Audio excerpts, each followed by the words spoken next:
with UP-Tuks Varsity Football captain Simbongile Njokwe at the Tuks Stadium. How are you today, my friend? Thank you for just having me here. I'm good, thanks. And you?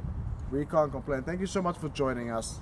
Let's start off with, how did you get involved in football?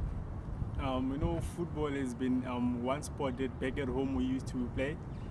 Besides any sport, it's the only thing we used to do during our spare time. So I started developing that love for football at a young age. And my sister, because she realized how much I love football, she was studying here at UP. She knew about HPC, so she applied for me to come here and try for my football. And fortunately, I got accepted, and that's where everything started at the year 2011. You just mentioned your sister and how she applied for you to join HPC. So let's talk a little bit about your support base. Who have been the guys who have supported you throughout your amateur career? I have to say it has been my family, my sisters, my brothers, and my parents. So they have been behind me all the way. They've been making sacrifice so that I can be here and just play the football. Who are your role models? Who do you look up to that inspire you to achieve on the field? My first role model is Jesus, simply because he's my king. I believe in Christ, so he's one of my role models. And my family as a whole, they are my role models. I look up to. What are your thoughts on varsity football as a platform for players to showcase their talent? The way they play so it's during off season, so I think coaches have time to watch us play and they're able to identify talent. So it's a good platform for us who still want to go and play to a highest level. So I think each and every player who's part of Varsity Football is fortunate enough to be exposed to such a good platform. So it's a good platform for us who are still want to make it into professional football one day. Out of all the achievements that you've achieved over the years through your football, which one stands out the most for you? Yes, I've won Varsity Cup once, but then one that stood out for me was MultiChoice Challenge. The first year it was launched, we were the first one to win it. So after winning it, we went to Netherlands for a tour. So it's one thing I've really fortunate to be part of, and I'm really happy to that I was the first one to win it. You just mentioned now that you went overseas to tour in the Netherlands. Let's talk about that experience. Did you guys end up playing some football that side? And if you have to compare South African amateur football to that of the Netherlands, how do we fare? Yes, there we played 3 games. We played on Monday, we played on Wednesday and Friday. To be honest, those guys, they take football as a career.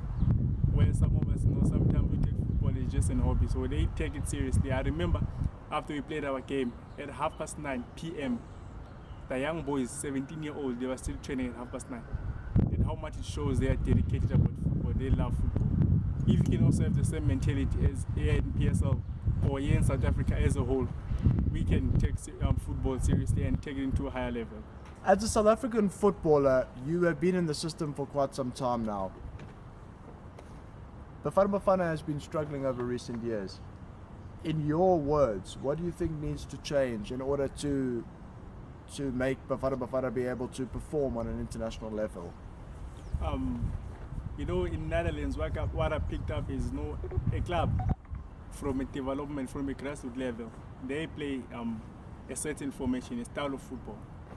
The Netherlands, they believe in 4-4-3. So 90% of the clubs, they play that formation to make it easier for national team, to make it easier for young ones to grow up in knowing how to play that formation. So when they get to national level, they don't get confused. They know their roles. They know what to do and what not to do. So even if you're in South Africa, also just take grassroots level seriously and make sure we do our best and have a South African brand of football. That can make it easier for us to be able to compete at a high level. Let's move on to your future. What are your football aspirations? I think it's every footballer's dream to play the high level. Here in South Africa, it's PSL. So really, I really hope that one day I can be able to play in PSL and hopefully, represent my nation, and play for the badge, because as a player, that's the ultimate goal, to play for your national team and represent it. If you had a special message to the next generation of South African footballers, what would you say to them? There's something that people always say. They say, football is a shortcut. Yes, yes, it is a short career, but what I want to tell the youngsters is, as much as you want to play football, take it serious, but also don't forget one aspect that is very, very important, the aspect of education, because not everyone can make it to professional football.